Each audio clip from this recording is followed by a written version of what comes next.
Did you know that Africa has many cities, and some of them quite large?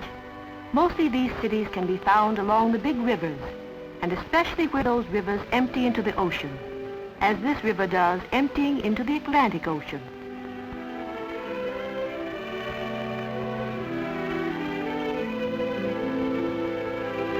Cities like this are called seaports, and here the big boats come from all over the world to bring things that Africa needs and to take things back from Africa that other countries need. In some ways, African cities are like your own, and in some ways they are different. Let's look at this city in the Bantu section of Africa. Isn't that a fine apartment house? As nice as any you might see in America? That big house on the hill is the post office. There aren't many cars in African cities. Most people use bicycles.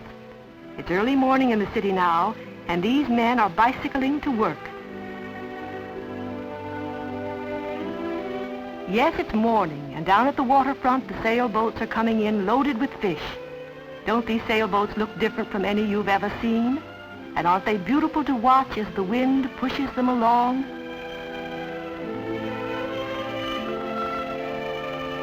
They bring their fish to the shore where the people can buy them, and other fresh foods floated downriver from the country farms.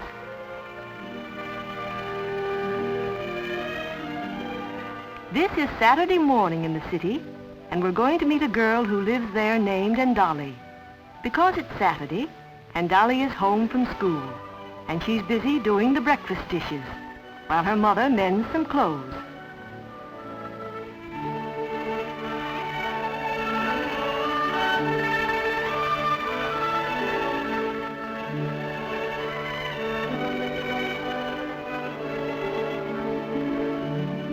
Whether in the cities or villages, African children help their parents with the work that must be done. Here Dolly's mother is sending her on an errand to visit her father's shop and ask him how late he must work today. Her father's a carpenter, and a very good one. And he's very busy these days, won't be home until after dinner.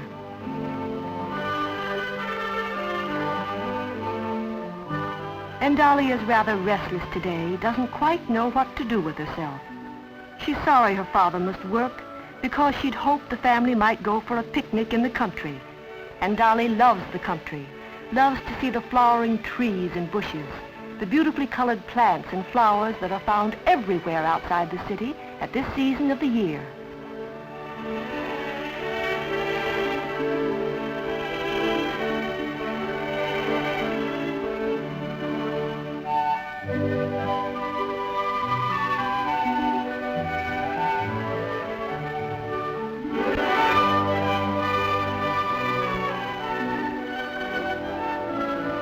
And she loves the country villages.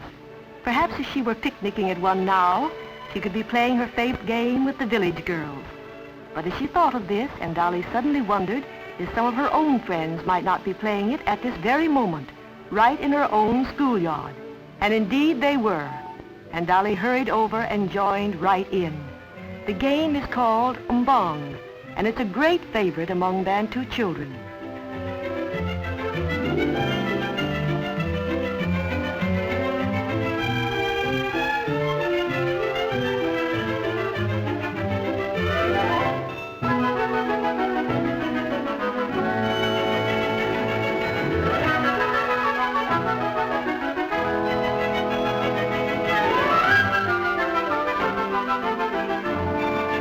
And Dolly played until she was very tired. And as she started for home, she was thinking how much she'd like to do something different today, something important. She certainly was restless this Saturday, but then, haven't you felt that way too sometimes?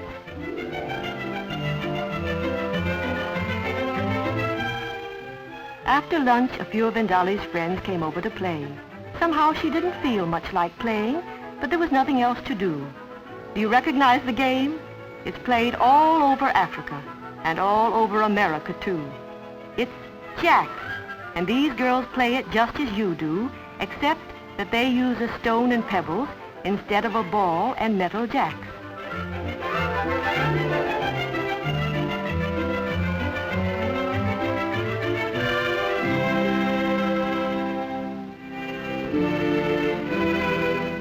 And Dolly's mother was sending her to the market to shop that afternoon. It was the first time and Dolly had ever been given such an important thing to do, and she was excited and pleased. Think of it, to shop at the great city market on a busy Saturday afternoon, and all by herself. The market was the busiest place in the whole city, full of grown-ups, selling everything from food and clothing to furniture and jewelry, full of women like her mother, carrying their loads on their heads.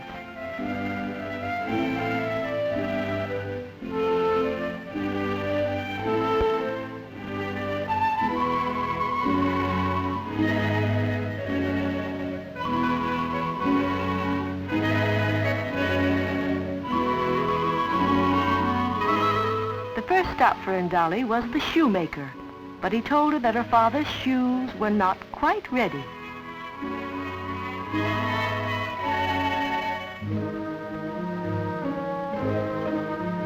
From there she walked past the tailor shops all together and side by side. That's the way it is at African city markets. All people doing the same work or selling the same things have their shops side by side.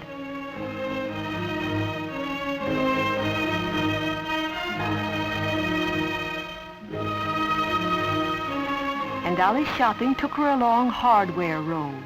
And there she saw some of the wonderful things from America. Lovely pots and pans in many colors. Wouldn't they be fine in Mother's kitchen? But she knew that only her mother should buy such things, and she walked on. Now here was a stop she had to make, the baker, with long loaves of freshly baked bread so brown and rich smelling. And Dolly bought the bread carefully, picking loaves that looked extra good, as she'd often seen her mother do. There were some girls just a little older than herself behind the counter at one of the rice cake stalls, and Dolly knew how much her father loved rice cakes, and so she bought some for dinner.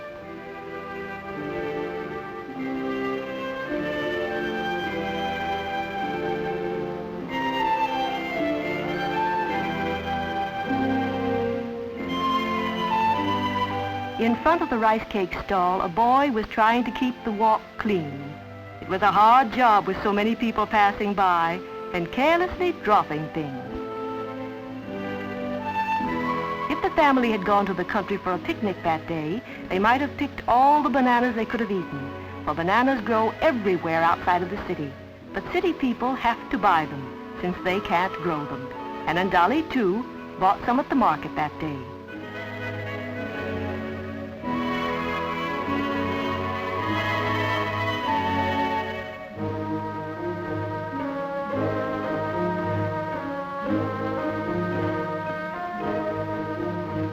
Africans use peppers a great deal in their cooking. The peppers make the food taste very hot, hot enough to burn your mouth if you aren't used to them. And Dolly didn't buy any. She remembered that her mother had some in the house.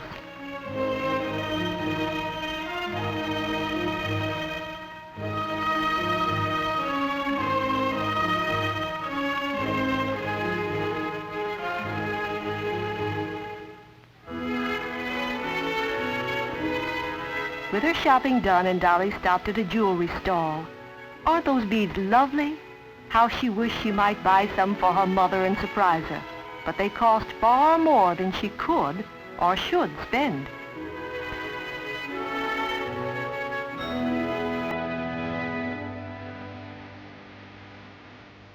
And Dolly wanted to rest here by the water and think about all that had happened for just a little while before she went home. Her restlessness was gone. She had done something different and important. And best of all, she knew she had done it well and that her parents would be proud of her.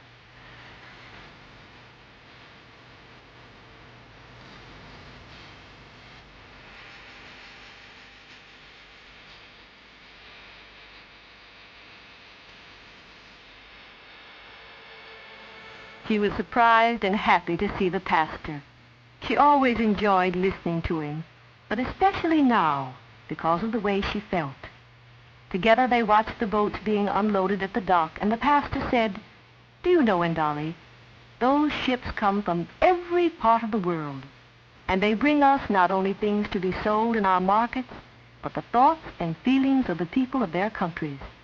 And they take away not only Bantu things to be sold, but our thoughts and feelings too. Believe me, Dolly, few things are as important as feeling close to other boys and girls, wherever they live and however they live.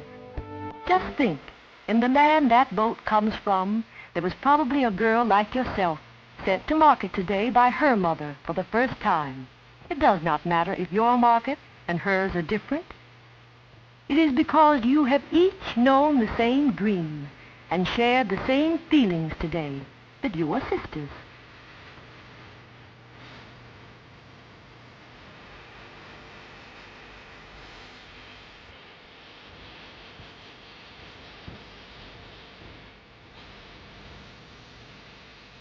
They started back together in silence, and Dolly thinking very hard about what the pastor had said.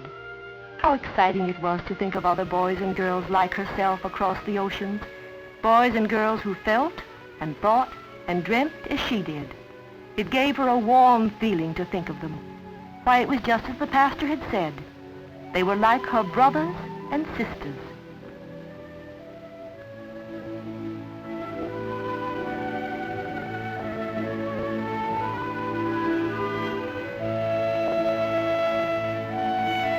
Before he said goodbye, the pastor told Dolly one thing more. He said, "Tomorrow is Sunday, and you will be coming to Sunday school to learn the stories of the Bible.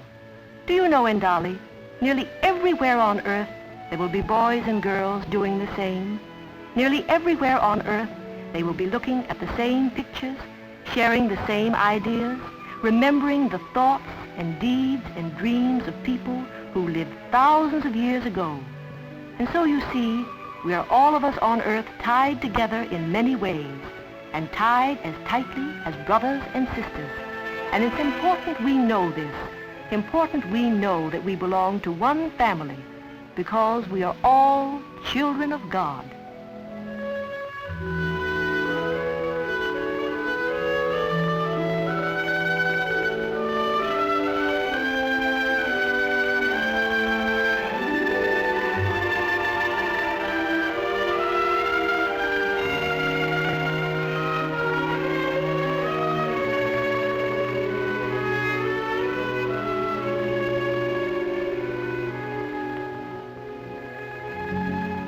The pastor said goodbye, and they parted, each going his own way.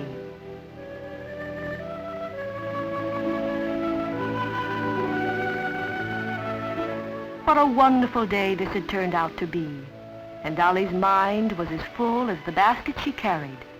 Not only had she found that she could do a grown-up thing, like market for her family, but she had found something even more exciting, a new idea of herself and what she was.